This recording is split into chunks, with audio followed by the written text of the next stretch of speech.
For decades, they've been fighting for justice, wanting to know why their loved ones were infected with contaminated blood. Now, following new evidence, the Prime Minister says an inquiry into the scandal will finally take place. Tony Ferrugia was just 14 years old when his father Barry died of AIDS. He had haemophilia, a genetic condition that prevents blood from clotting, and was infected with HIV after being given contaminated blood. It was devastating to lose your father to an illness that he should have never have been exposed to, and the fact that we then couldn't speak out. You know, the stigma was so bad. I couldn't talk to anybody. There wasn't anybody that you could sit and tell, oh, my dad's got HIV. You just couldn't. In the 1970s and 80s, almost 5,000 people were given blood products infected with hepatitis C. 1,200 also contracted HIV. At least 2,400 people are thought to have died.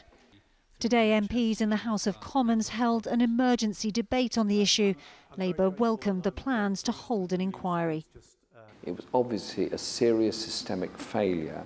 I think we need the strongest possible inquiry that can, if necessary, lead to prosecution and actions as a result of it, but above all, get to the bottom of it. Campaigners say patients weren't told of the risks even after the dangers became clear.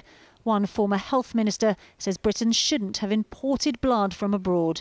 We were relying on people who were being paid from it, people who were in prison, people who were in drug addicts, people who were really down and outs, who would never answer honestly a screening question like, have you been yellow, to try and discover whether somebody had had jaundice, which would have been from hepatitis. Two of Tony's uncles also died after being given infected blood. I don't want to see any more families go through what many families have already been through. You know, the government have had the option to stop this many years ago, and you know, as I say, people are still dying. It's been described as the worst treatment scandal in the history of the NHS. Families like Tony's hope this inquiry will finally bring answers.